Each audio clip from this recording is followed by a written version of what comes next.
A reunião aconteceu ontem à tarde entre MP, né, a promotoria, representantes da prefeitura e também representantes da Sansetur, na presença do juiz da Vara da Fazenda. Qual foi o resultado, portanto, desta audiência aí de conciliação? Boa tarde, doutor. A gente entende que a via conciliatória é a melhor solução, mesmo porque é uma situação urgente, né, que demanda uma resolução da forma mais rápida possível, e eventuais brigas, discussões judiciais, a prefeitura, a concessionária levariam adiante as teses deles, a gente teria que sustentar a nossa. A gente nunca sabe, não é bom para nenhuma das partes essa discussão e muito menos para a população, né?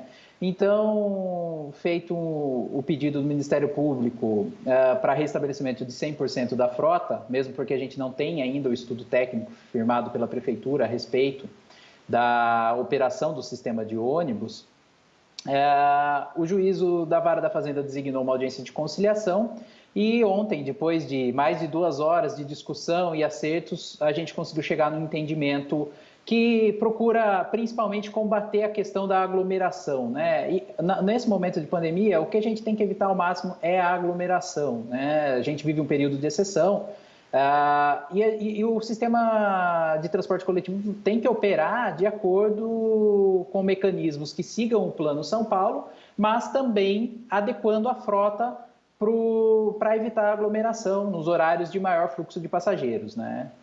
Doutor, em relação à frota, o que foi decidido então? Limeira estava, pelo menos desde o início da pandemia, com uma frota parcial e a partir deste acordo, quantos ônibus, portanto, deverão voltar a circular? Então, como eu falei, como a gente não tem esse estudo técnico, a Prefeitura e a Sansetur vão apresentar esse estudo para a gente dentro de 20 dias, nos termos do acordo, né? Já foi pedido na liminar, foi definido o prazo de 30 dias para eles apresentarem. Então, dentro de 20 dias, eles vão apresentar o estudo. Entretanto, as linhas que o Ministério Público identificou com a contribuição dos usuários, da população que utiliza o sistema de transporte, essas linhas já vão receber um suporte de um reforço nos horários de maior fluxo de passageiros, exatamente para evitar essas aglomerações. O número vai aumentar de ônibus, por quê? Porque vai passar primeiro o ônibus normal, no horário normal, e em seguida já vem o ônibus de reforço para reduzir a sobrecarga dos ônibus que estão operando nas linhas, né? Então, esse número vai flutuar, vai ser variável. Pode ser que aumente 2, 3, 4, 5 ônibus, depende realmente do que for apurado durante a operação do sistema. As principais linhas que já têm o reforço a partir de hoje foram as linhas A2, A8C, A11, A11B, 12, 103, 107, 114 e 400. Doutor Hélio, em relação ao número de passageiros, por exemplo, dentro de um ônibus, isso foi decidido? A quantos devem ficar sentados, quantos em pé, enfim, justamente para evitar a aglomeração? Sim, aí reside até um ponto que a gente precisa da colaboração da população também, né? O decreto municipal anterior já fixava um limite de passageiros. Ele fixava que o limite seria o número de assentos do ônibus, do veículo. Todavia, a gente estava vendo que isso não estava sendo cumprido porque também não estava sendo fiscalizado, né, por ninguém, provavelmente nem pela concessionária nem pela prefeitura. Então, todos os assentos estavam ocupados e havia muitas pessoas em pé. A intenção vai manter essa limitação de passageiros realmente ao número máximo de assentos. Entretanto, o ideal não é que as pessoas sentem uma ao lado da outra. O ideal é que seja, conforme os estudos técnicos apresentados, inclusive na ação, por parte do Ministério Público, do nosso centro de apoio, é que seja intercalado. Uma pessoa senta em um assento, deixa um assento vazio, e isso vai ser identificado dentro dos ônibus, sem prejuízo de que o restante da população, que pode naturalmente ir em pé, seguir em pé, mas sempre limitado ao número de assentos do ônibus. Então, o ônibus tem mais ou menos 40 assentos, entre 38 e 40 os ônibus que estão em operação aqui. Seriam 20 pessoas sentadas e 20 em pé. Hélio, a impressão que me passou, o comportamento da Sansetur é o seguinte: a Sansetur só estava preocupada, e isso é comum, né, com o negócio em si. A única preocupação da Sansetur era essa. Me parece que a Sansetur pelo que nós pudemos contar dessa história recente do transporte coletivo aqui em Limeira, pressionou o prefeito, e um tipo de pressão que o prefeito não poderia responder de forma diferente. Pressionou o prefeito, ou o senhor aumenta a tarifa, ou o senhor nos dá mais subsídio, ou nós vamos embora. E nós vamos embora amanhã. E nós vamos deixar a cidade sem transporte coletivo. Então, muito embora eu não seja nem técnico, nem promotor de justiça, nem juiz, nem prefeito, eu fiquei com essa impressão extremamente desagradável de que a Sansetur colocou no município, porque colocou no prefeito, a faca no pescoço do município, a faca no pescoço do prefeito. E é fazer uma conta muito simples, com a diminuição do número de passageiros e com a diminuição do número de ônibus circulando, provavelmente exista uma equiparação entre a receita que deixou de entrar com a despesa. Ela passou a ganhar menos, Caio. Não, mas se eu opero com 100 ônibus, é uma operação mais cara do que quando eu opero com um terço Sim. desses ônibus. Em contrapartida, ela economizou, né? Eu não vou dizer que essa economia é proporcional, né? A empresa tem 100 ônibus e ela passa a circular com 30, mas ela deve ter leasing de ônibus, deve ter outros custos financeiros que não garantem a redução dos custos em 70%, por exemplo, quando a alegada diminuição de passageiros é de 70%. Mas que há uma diminuição, há uma diminuição. Então, a empresa fatura menos, mas gasta menos. Agora, a partir do momento que o município aceita dar mais subsídio, porque esse negócio do transporte coletivo já é subsidiado desde o governo do Paulo Radich.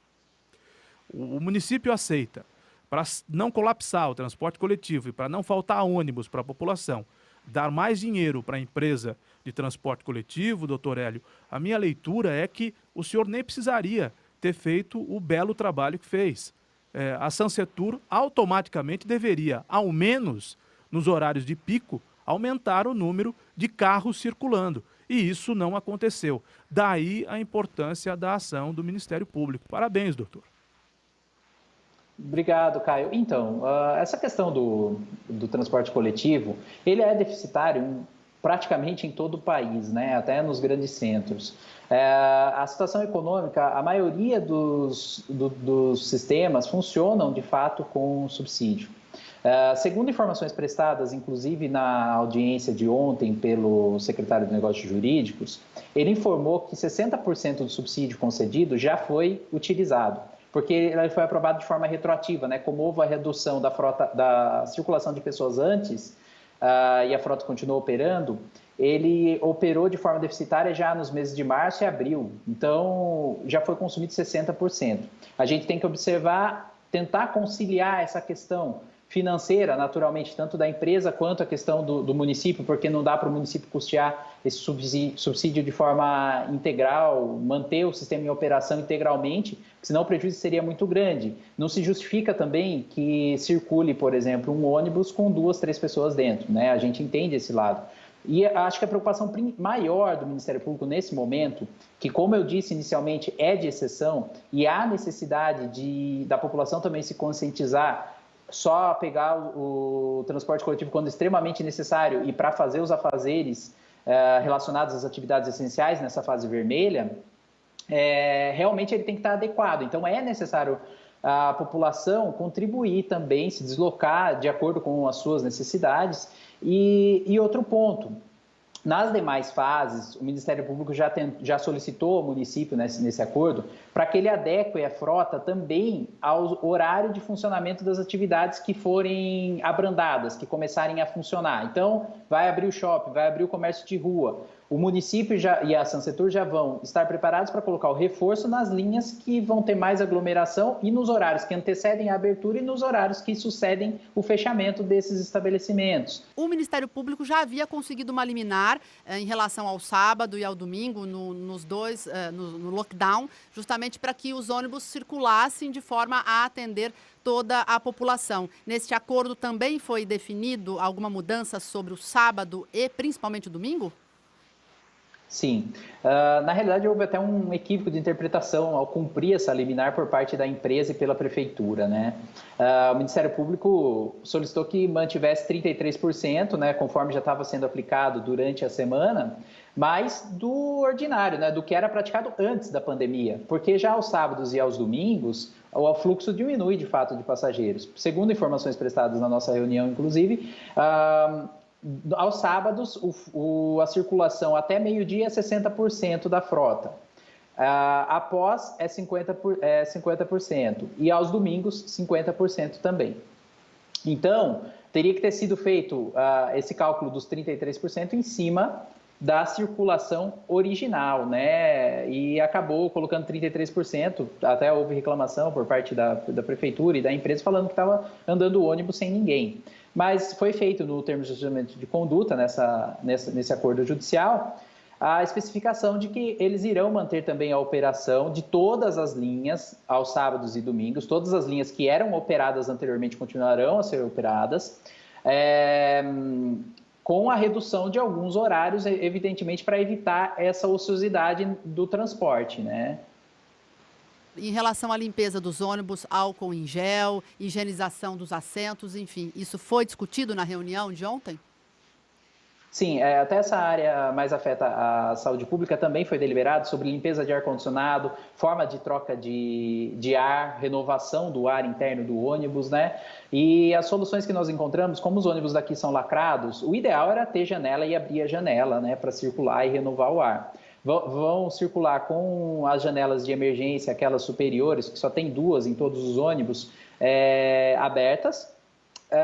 Ao terminar o ciclo da linha, o motorista vai desligar o motor, porque já tem um mecanismo no sistema de climatização que renova todo o ar. Quando você desliga o motor, ele troca todo o ar interno. E a limpeza vai ser feita também ao término de cada ciclo do interior dos ônibus. Vão ser disponibilizados álcool em gel no interior do terminal urbano de embarque. É ideal que a população também caminhe com seu próprio álcool em gel para se higienizar na hora que pegar nas plataformas, pegar nas barras de segurança do ônibus para ir em pé, inclusive, né? E buscar evitar contato com os olhos, com a boca, com o nariz, exatamente para evitar a contaminação, né?